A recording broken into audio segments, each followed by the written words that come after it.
Buenas tardes compañeros, el día de hoy vamos a hablarles acerca de la United Fruit Company.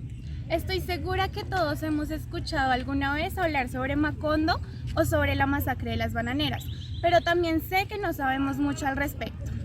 La United Fruit Company fue una compañía estadounidense fundada en 1899 que en su tiempo era la mayor comercializadora de frutas tropicales en América Latina. Esta llegó a Colombia y se instaló en la finca de Macondo en Ciénaga Magdalena, teniendo grandes altibajos en su transcurso, los cuales veremos a continuación. Yo fui un trabajador para la United Fruit Company. Me gustaba mucho el trabajo. Sin embargo, con mi familia vivíamos en muy malas condiciones. Junto con otros empleados decidimos iniciar una manifestación en contra de la empresa para poder obtener mejores garantías de trabajo. Tras una protesta pacífica y ante la presión del gobierno, el ejército disparó en contra de todos los que estábamos ahí. Yo logré escapar de la muerte, pero muchos de mis compañeros no lo lograron. Después de lo que sucedió en las bananeras, el gobierno conservador fue perdiendo credibilidad y entraría un gobierno liberal, el cual siguió favoreciendo a las compañías en las huelgas que se seguían dando. Para la segunda administración liberal, con la llegada de Alfonso López Pumarejo, se vio más apoyo para nosotros, la clase trabajadora. En 1936, y después de otra huelga, el gerente de la United Fruit en Colombia fue arrestado un par de días. Se firmó por primera vez un pacto que nos favoreció a nosotros y a nuestras familias. Un tiempo después, por la Segunda Guerra Mundial, los productores se vieron muy afectados en sus exportaciones y a finales de 1947 fue que pudieron reiniciarlas, pero bajo un panorama totalmente distinto. Los conservadores volvieron e impulsaron la UTC, la Unión de Trabajadores de Colombia, una central obrera de orientación católica para contrarrestar a la CTC. Nuestra región se mostró firme al liberalismo, apoyando a Gaitán en las elecciones de la época. Tristemente, este señor fue asesinado en 1948, donde empieza un periodo conocido como la violencia en Colombia. A pesar de que el gobierno apoyó paramilitares reprimiendo el sector agrícola, nosotros nos mantuvimos firmes, luchando por mejores condiciones de trabajo. Hicimos una huelga de casi 4 meses y la compañía invirtió mejorando un hospital que nos empezó a dar asistencia médica a nosotros y a nuestras familias. Para 1958 nos aumentaron el salario mínimo. Para la empresa, los gastos empezaron a subir, hubieron más huelgas y cada vez más peticiones, así que empezaron a trasladar su actividad bananera al Urabá. Los grupos guerrilleros empezaron a cultivar ideas sindicalistas en esta zona y a generar conflictos.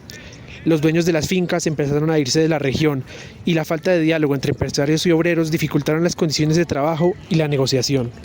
Ahora bien, los invito a conocer de manos de un productor de banano de la compañía el gran monopolio que era la United Fruit Company.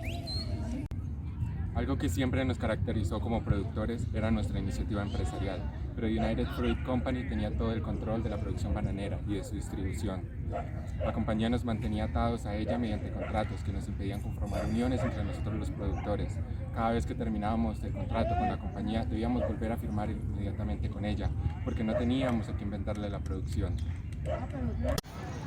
Cada productor no producía la suficiente cantidad de banano como para exportarla, y no había la suficiente cantidad de productores libres al mismo tiempo a causa de que los contratos de cada uno de nosotros terminaban en fechas diferentes y sobre todo distantes uno del otro. En ese tiempo la compañía era el único comprador de toda la producción bananera del Magdalena y era la única dueña de las vías de transporte para mover la fruta. Nosotros no teníamos ni la capacidad ni los recursos suficientes para crear nuestra propia infraestructura. United Fruit Company fue el principal generador de empleo en la zona, pues la mayoría de personas trabajaban en las plantaciones de banano. La compañía siempre nos ayudó con capacitaciones, créditos, con la tecnificación del proceso productivo, pero debido a esto teníamos que cumplir con acuerdos firmados por la compañía. Buenas, he venido aquí al puerto de Santa Marta en busca de banano para comercializar en el mercado norteamericano. Vengo de forma independiente y sin intermediarios.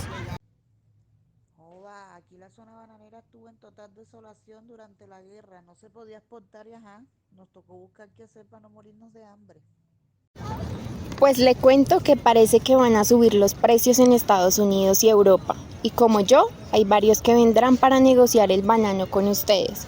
Así que tienen que aprovechar para ver si se resucita la producción por estas tierras. Voy a comentarle a a los agricultores de la zona para que rieguen el cuento porque El renacimiento de la demanda estimuló no solamente a aquellos agricultores que no habían podido exportar sus bananos, sino también a aquellos que cambiaron de frutos durante la guerra.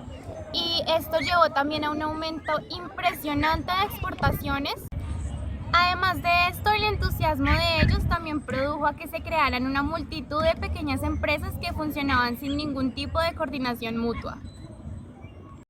Para el momento en el que la United Fruit Company empezó a explorar las posibilidades de desarrollar la región de Urabá como zona exportadora, se dieron importantes cambios en la tecnología en este sector. Me enorgullece ser parte de Standard Fruit Company, porque fue la primera compañía en experimentar con la nueva variedad de plátano conocida como Valerie, que era resistente al mal de Panamá. Al mal de Panamá, ustedes nos dañaron el negocio. Yo, como trabajador de acá, de este sitio, preferimos quedarnos con el Groll Mitchell, el mejor banano que inició acá en la región, pero hasta que llegaron los extranjeros nos tocó cambiarlo. Y así se nos dañó todo. Siguiendo esta línea, los empresarios del consorcio en el Magdalena buscaron firmas francesas para asegurar el transporte de la fruta a Europa, debido a que el retiro de la United Fruit Company de la zona significó una disminución de las exportaciones que subió los costos para quienes exportaban desde la región. Al darse cuenta que el Valerie era la especie dominante en Norteamérica y querer empezar el cambio, los directivos del consorcio viajaron a Ecuador y a América Central, que eran las zonas donde el Valerie ya estaba produciendo, con el fin de aprender y aplicarlo en el Magdalena. Al regresar al Magdalena, se empezó el proceso de experimentar con 500 cajas de banano. Para el mes siguiente lograron exportar 5.000 cajas de banano y para el año siguiente ya exportaban 1.000 cajas semanales.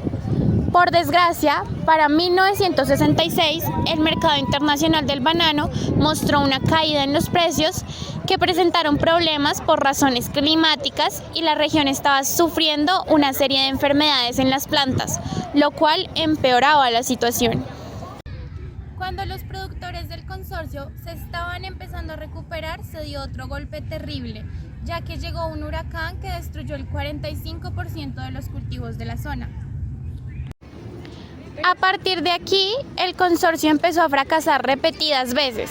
El gobierno se negó a darles ningún tipo de apoyo para realizar un cambio total de la especie del banano, y las plagas y los desastres naturales hicieron perder la paciencia a los accionistas, los cuales en 1970 comenzaron a pedir la liquidación de empresas. Finalmente, en ese mismo año, la Federación de Producciones de Banano fue disuelta, lo cual marcó la caída de la zona bananera del Magdalena. Decidimos separarnos de la compañía porque solo querían pagarnos la mitad de lo que se había pactado, algo muy injusto, solo porque sus cultivos de América Central se recuperaron y ya no éramos los más importantes. Decidimos crear la Unión de Bananeros del Urabá, la UNIBAN. Al principio fue difícil, pero menos mal el gobierno de Carlos Lleras nos apoyó con subsidios y demás cosas. También obligó a la United Fruit a dejarnos sacar nuestra fruta por los canales que ellos habían construido. La ayuda del gobierno de Misael Pastrana también fue importante. En 1973 inauguraron el astillero de Uniban en Urabá. Nos facilitó mucho las cosas. Buenos días, soy Eli Black, principal accionista de Amica Corporation. En 1970 absorbimos a la United Fruit Company y le cambiamos el nombre a United Brands. Me convertí en su manager, impulsé la diversificación de las inversiones y tecnificación de las operaciones. Volví a darle importancia a la región de Urabá. Todo marchaba bien hasta que algunos escándalos financieros me llevaron a la ruina. La nueva gerencia de United Brands no siguió con el proceso de Black y decidieron retirarse a sus plantaciones de América Central y solo comprar el producto. Entre los 70s y los 80s, en Uniban vivieron conflictos internos que los llevaron a una ruptura. Por eso crearon una nueva empresa llamada Banacol. No todo puede ser color de rosa. La zona se llenó de conflicto armado entre guerrillas, paramilitares y el ejército. Los jefes se fueron corriendo como gallinas y manejaban toda distancia. En los 90 todo empeoró aún más. El gobierno de César Gaviria retiró varias leyes proteccionistas y subsidios. Cuando comenzamos a competir con empresas de otros países por el mercado de Europa, Se invirtió bastante, pero este mercado no dio los resultados esperados y solo fueron pérdidas. Podemos concluir, gracias a la evidencia expuesta, que tanto las élites como los trabajadores tuvieron empuje y capacidad negociadora. Dejando de lado el pensamiento de que los trabajadores fueron solo víctimas del sistema. Y dejando de ver a las élites como parásitos indiferentes. Ya que gracias a estos dos y a sus búsqueda de beneficios propios fue que se modeló y evolucionó el sector bananero en Colombia. Gracias. Gracias.